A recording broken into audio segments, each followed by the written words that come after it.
में है। 73 कंट्री में यह बीमारी फैला हुआ है, उसमें से एक कंट्री निकल गया है जिन्होंने अपने आप को मुक्त कर लिया है, और बाकी 16 कंट्री जस्ट निकलने ही वाले हैं। तो इस तरह से 17 कंट्री निकल गए हैं और बाकी के कंट्री अभी भी जूझ रहे हैं इससे। नेक्स्ट, अगर भारत को देखें तो भारत में हमारी जो आबादी है 1.3 बिलियन, उसमें 630 मिलियन ये रिस्क पे है पॉपुलेशन, और उसमें से अगर देखें 0.38 मिलियन यानी कि 38 लाख जो है वो हाइड्रोसिल के केसेस हैं, और लगभग 84 लाख जो है वो हाथी पांव लिम्फेडेमा के केसेस हैं। तो बहुत बड़ी आबादी, बहुत बड़ा तादाद है। और उससे ज़्यादा बात ये है कि हम लोग अगर गौर से देखें तो हाइड्रोसिल पूरे भारत का 45% केवल बिहार में है। ये हमारे लिए थोड़ी सी शर्मनाक बात है। और इसमें जो है हमारा जो है झारखंड में उसके बाद है 13%, और महाराष्ट्र में है 7%, उड़ीसा में है, और रेस्ट ऑफ इंडिया में मात्र 18%। तो इस तरह से देखें तो बिहार में सबसे ज़्यादा हाइड्रोसिल है। उसी तरह से हाथी पांव का भी देखें तो बिहार सबसे ज़्यादा कंट्रीब्यूट करता है 25%, उसके बाद झारखंड है 14%, फिर उड़ीसा, वेस्ट बंगाल, यूपी और ये मिला के करते हैं। रेस्ट ऑफ द इंडिया जो है मात्र 33% करता है, 67% हम ही लोग करते हैं, उसमें सबसे ज़्यादा बिहार।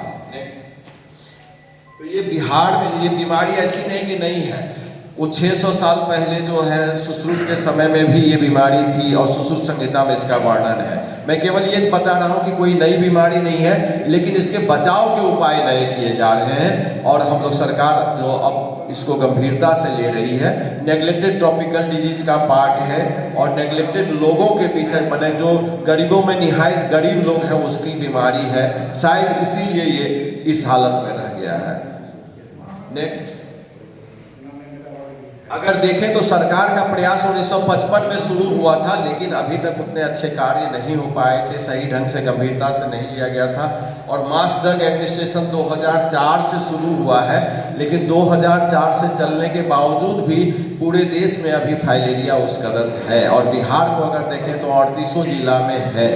तो हम लोग इसको गंभीरता से लें और इस बीमारी से मुक्ति पाएं। नेक्स्ट, 2018 में हम लोग को पायलट करने का मौका मिला था, और 2018 में हम लोगों ने एक माइक्रो प्लांट बेस्ड इसका स्टडी सीतामढ़ी में किया, और 2018 में हम लोगों ने इसको पहली बार लागू किया, और इसे वर्ल्ड हेल्थ असेंबली में हम लोगों ने प्रेजेंट किया, global alliance of elimination of lymphatic filariasis के मीट में, और काफ़ी अप्लॉज के बाद इसको लागू किया गया। और आज आपको जानकर आश्चर्य होगा कि पूरे बिहार ही नहीं, सभी जगह ये सीतामढ़ी बेस्ड माइक्रो प्लान के आधार पे ही काम हो रहा है, तो जो हम लोगों ने सीतामढ़ी में प्रारंभ किया, तो ये हमारे लिए गर्व की बात है।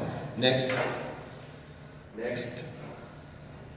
बिहार में देखिए सभी के सभी जिले, कोई भी जिले अछूते नहीं है। नेक्स्ट, ये होता एक कृमि से है जिसको वुचेरेरिया बैकक्रॉफ्टी बोलते हैं, और ये फैलाया जाता है क्यूलेक्स मच्छर से, मादा क्यूलेक्स मच्छर से। तो क्यूलेक्स मच्छर हर जगह है, तो ये उसके द्वारा फैलता है। जब किसी व्यक्ति के शरीर में ये रहता है माइक्रोफाइलेरिया, उसको अगर ये मच्छर काटता है तो मच्छर संक्रमित हो जाता है, और फिर जब ये संक्रमित मच्छर किसी स्वस्थ व्यक्ति को काटता है तो उसके शरीर में डाल दिया, फिर उसके अंदर हो जाता है। नेक्स्ट, तो ये कृमि, ये बैक्टीरिया या वायरस नहीं है, ये कृमि है। जैसे हुकवर्म, राउंड वर्म कृमि चाली होता है, उसी तरह का कृमि है जो क्यूलेक्स मच्छर आपके शरीर में डालता है। अब थोड़ा सा बस केवल ये साइकिल को समझ जाइए, मैं लगता हूँ आप लोगों को पूरा क्लियर हो जाएगा फाइलेरिया क्या है। ये एक स्वस्थ व्यक्ति, इस व्यक्ति का साइकिल देखें हम लोग।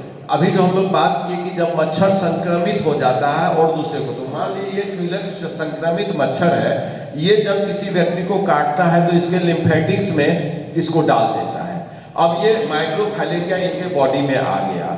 अब इनके बॉडी में ये 10 महीने में जो शिशु माइक्रोफाइलेरिया आया था, ये 10 महीने में अडल्ट वर्म बन जाता है आपके शरीर के अंदर, ह्यूमन बॉडी में, और उसमें मेल भी है, फीमेल भी है। और ये 10 महीना में फिर अपने नए शिशु प्रजनन करना शुरू करता है आपके शरीर के अंदर। तो आपके शरीर के अंदर तादाद इतनी बढ़ जाती है कि कालांतर में जब तादाद इसकी काफ़ी बढ़ जाती तो ये लिम्फेटिक्स को ब्लॉक कर देता है और फिर वही सूजन होने लगता है। लेकिन इसको होने में 5 से 15 साल लग जाता है। यही सबसे बड़ी विडंबना है इस बीमारी की कि आपके शरीर के अंदर ये बीमारी पल रहा होता है, कीड़े पल रहे होते हैं, लेकिन आप बेखबर रहते हैं कि नहीं हम तो स्वस्थ हैं।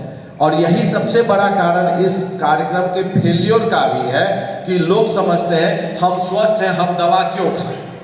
सबसे बड़ी बात यही है। सब इतने दिनों से दवा खिलाई जा रही है, लेकिन हमें कहते हुए दुख हो रहा है कि लोग अभी भी दवा खाने से इनकार कर रहे हैं। तो यहाँ हम अपने मीडिया बंधुओं का ध्यान आकृष्ट करना चाहेंगे कि ये जो भ्रांति है कि हम स्वस्थ हैं और हमको मेरे शरीर में नहीं है, तो ये कोई भी गारंटी नहीं दे सकता जब तक कि आप भली भांति टेस्ट नहीं करा लें। इसीलिए हम लोग एक मैसेज भी देते हैं कि आप स्वस्थ हैं, फिर भी फाइलेरिया के कृमि आपके खून में हो सकते हैं, इसे हाथी पांव न बनने दें। ये हर आशा को हम लोग बताते हैं, जन जन तक ये मुख्य मैसेज देते हैं।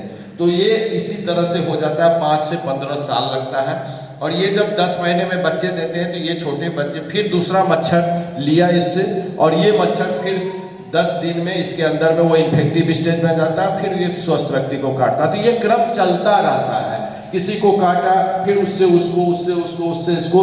तो ये हमारे समाज में चलता रहता है और हम बेफिक्र रहते हैं। और हमारे बेफिक्री का इंजाम ये होता है कि समाज में यह फल रहा होता है, फूल रहा होता है, और कभी भी यह संक्रमण समाप्त नहीं होता है। यही कारण है कि इतने दिनों के सरकार के प्रयास के बावजूद भी यह सफल नहीं हो पाया।